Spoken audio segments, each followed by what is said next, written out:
নমস্কার বন্ধুরা, আমি সোমা হ্যাপি ফ্যামিলির পক্ষ থেকে আপনাদের সকলকে স্বাগত। আশা করি সকলেই ভালো আছেন, সুস্থ আছেন। আমরাও ভালো আছি বন্ধুরা। আর তাই তো প্রতিদিনের মতো আমি চলে এসেছি আরও একটা নতুন ধরনের রেসিপি নিয়ে। আজ আমি আপনাদের সঙ্গে শেয়ার করব দই দিয়ে বাটা মাছের রেসিপি, দই বাটা। আর যেটা কিনা শুধু বন্ধুরা দেখতেই সুন্দর নয়, খেতেও অসাধারণ হয়েছিল। আর এই রেসিপিটা দেখতে হলে বন্ধুরা অবশ্যই ভিডিওটিতে একটা লাইক দিয়ে ভিডিওটা ফুল ওয়াচ করবেন, এটাই আমার বিশেষ করে আপনাদের কাছে অনুরোধ।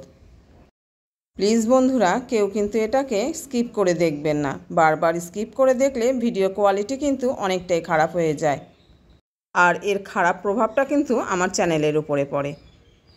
তাই আমি যখনই কারোর ভিডিও দেখি অবশ্যই সেটা কিন্তু ফুল ওয়াচ করে দেখি, আর সঙ্গে একটা লাইক দিয়েই দেখি। তো আর দেরি না করে বন্ধুরা সবাই চলে আসুন, রেসিপিটা শিখে নেওয়া যাক। এই যে বন্ধুরা, আজকে বাজার থেকে বাটা মাছ এসছে। ওজনটা আমি বলতে পারবো না, তবে এখানে ছোট বড় মাছ মিশিয়ে 8 পিস মাছ আছে। এখন এই মাছগুলোকে আমি ভালো করে কেটে ধুয়ে লবণ হলুদ মাখিয়ে নিয়েছি। বাটা মাছের অনেক রেসিপি তো বন্ধুরা আপনারা তৈরি করে খেয়েছেন, তবে এইভাবে যদি কোনো দিন না খেয়ে থাকেন, আমার অনুরোধ রইল প্লিজ বন্ধুরা একদিন ঠিক এইভাবে রান্না করে খেয়ে দেখবেন। আর এখানে এই বাটিতে আমি নিয়ে নিয়েছি চা চামচের 1 চামচ ভর্তি করে কালো সর্ষে, পোস্ত ও সাদা তিল। এখন একটা ছোট মিক্সি জারে আমি এগুলোকে ঢেলে নিলাম।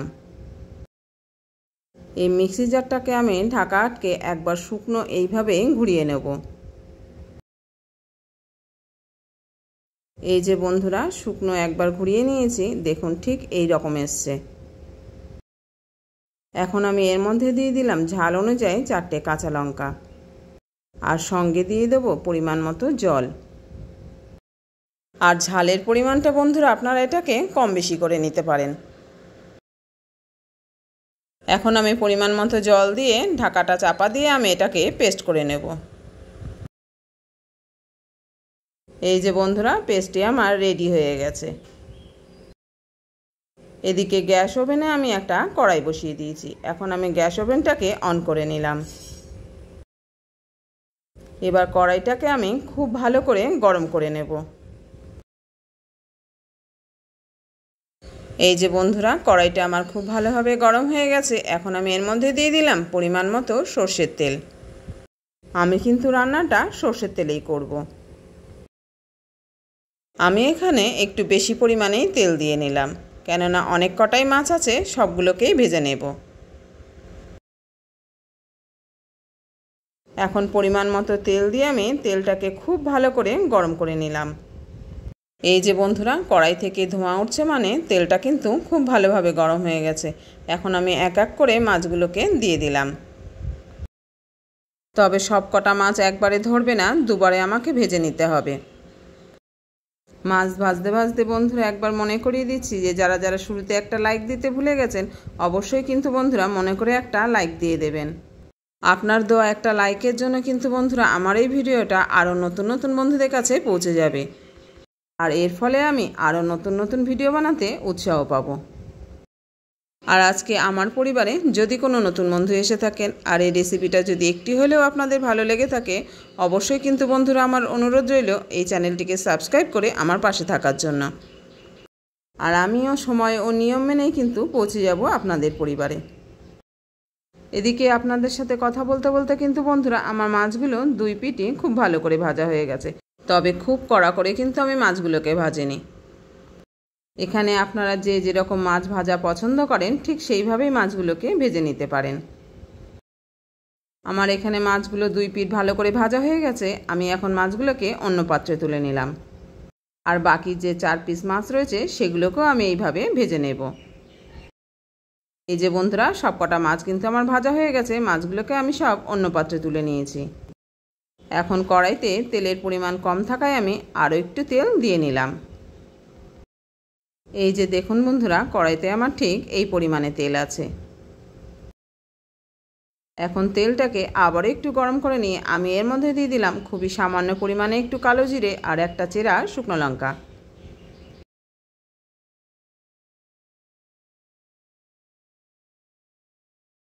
এই যে বন্ধুরা, কালো জিরা আর শুকনো লঙ্কা দিয়ে এটাকে কিন্তু একটু নেড়ে চেড়ে নিলাম।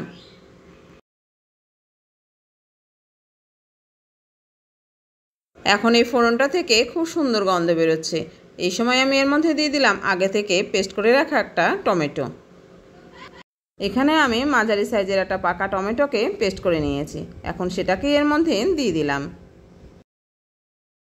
টমেটোর পেস্টটি দিয়ে এটাকে কিন্তু খুব সুন্দর করে ভেজে নিতে হবে। আর এই সময় আমি গ্যাসের ফ্লেমটাকে মিডিয়ামে রেখে ভেজে নিলাম। টমেটোর পেস্টটা প্রায় 1 মিনিট মতো নেড়ে চেড়ে নিয়ে এখন আমি এর মধ্যে দিয়ে দেবো করে রাখা মশলা।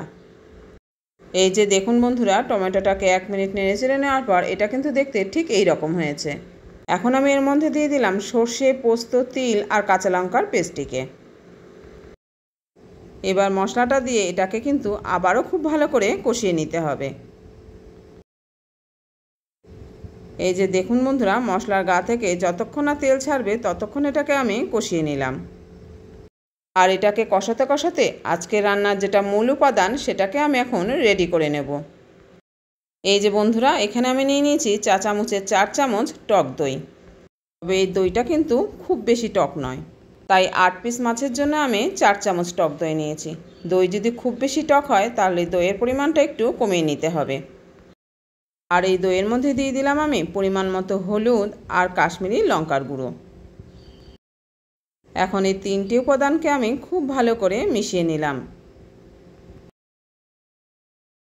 আর এটা মেশাতে মেশাতে এই মশলাটা কিন্তু আমার কড়াইতে কষানো হয়ে গেছে। এখন এই কড়াইয়ের মধ্যে আমি দিয়ে দিলাম ফেটানো টক দইটাকে। এখন সবগুলোকে একসঙ্গে খুব ভালো করে মিশিয়ে কষিয়ে নিতে হবে। বেশ কিছুটা সময় ধরে আমি এটাকে ভালো করে মিশিয়ে ও কষিয়ে নিলাম।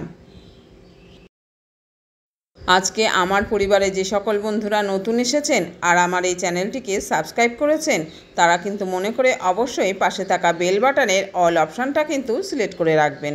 তাহলে যখনই কোনো আমি নতুন নতুন ভিডিও আপলোড করব সঙ্গে সঙ্গে তার নোটিফিকেশান কিন্তু আপনি পেয়ে যাবেন আর আপনি আপনার সময় মতো সেটাকে দেখে নিতে পারবেন। আমি এখানে বেশ কিছুক্ষণ সময় ধরে মশলাটাকে ভালো করে কষিয়ে নিয়েছি। আর এই মশলাটা যত ভালো কষানো হবে রেসিপির টেস্টটা কিন্তু ততটাই বেশি হবে। মশলাটা এখন আমার কষানো হয়ে গেছে। আমি কিন্তু মশলা বাটিটা ধুয়ে সামান্য পরিমাণে জল দিয়ে নিলাম। এখন আমি আবার একটু জল দিয়ে দেব। এখানে জলের পরিমাণটা বন্ধুরা যে যেরকম গ্রেভি রাখবেন সেইভাবেই জল দেবেন। আমি এখানে মশলার বাটিটা ধুয়ে 2 বাটি জল দিয়ে দিয়েছি। এটাকে আমি খুব বেশি ঝোল করব না, সামান্য গা মাখা মাখা ঝোল রাখলেই হবে।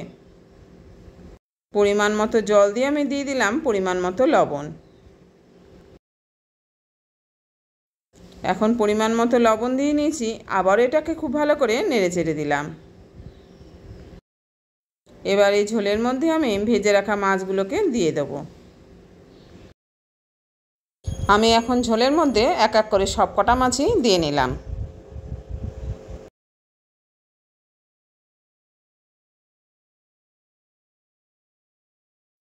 এই যে বন্ধুরা, এক এক করে কিন্তু আমি সব কটা মাছই দিয়ে দিলাম। এবার খুন্তি দিয়ে একটু নেড়ে চেড়ে নিয়ে মাছগুলোকে কিন্তু ঝোলের সঙ্গে ভালো করে সেট করে দিতে হবে। মাছগুলো যেন ঝোলের নিচে ডুবে থাকে। আর তাহলে এই মাছগুলোর মধ্যে তেল, ঝাল, নুন সমান পরিমাণে ঢুকবে। এখন কড়াইটা ঢাকা বন্ধ করে আমি 5-7 মিনিট এটাকে খুব ভালো করে ফুটিয়ে নেব। এই যে বন্ধুরা, চলে এলাম 7 মিনিট পর। 7 মিনিট পর আমি কড়াইয়ের ঢাকাটা খুলে নিলাম। কড়াইয়ের ঢাকা খুলে আমি খুন্তি দিয়ে মাছগুলোকে একটু উল্টে পাল্টে নেড়ে চেড়ে দিলাম। আর এটা কিন্তু বন্ধুরা খুব সাবধানে করতে হবে যাতে মাছগুলো ভেঙে না যায়। এবার ঝোলের লবণের পরিমাণটা একটু চেক করে নিলাম। লবণ ঠিক থাকায় আমার আর আলাদাভাবে লবণ দেওয়ার প্রয়োজন হলো না।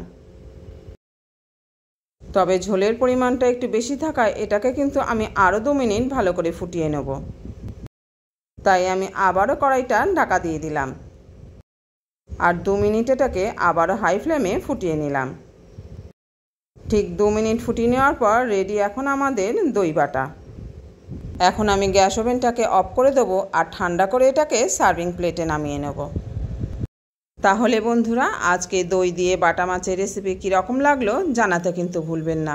যদি ভালো লেগে থাকে লাইক শেয়ার ও কমেন্ট করবেন, আর নতুন বন্ধু এসে থাকলে চ্যানেলটিকে সাবস্ক্রাইব করে অবশ্যই আমার পাশে থাকবেন। তাহলে আজ এই পর্যন্ত বন্ধুরা, দেখা হচ্ছে পরের ভিডিওতে অন্য কোনো রেসিপি নিয়ে। আপনারা ভালো থাকবেন, সুস্থ থাকবেন আর এইভাবেই আমার সঙ্গে থাকবেন। আর এত সময় ধৈর্য সহকারে যে সকল বন্ধুরা এখনও আমার সাথে রয়েছেন তাদের অসংখ্য অসংখ্য ধন্যবাদ ভিডিওটি ফুল ওয়াচ করার জন্য। আর আমার নতুন পুরনো সকল বন্ধুদের জন্য রইল অনেক অনেক ভালোবাসা। তো চলি বন্ধু, দেখা হচ্ছে পরের ভিডিওতে। Thanks for watching.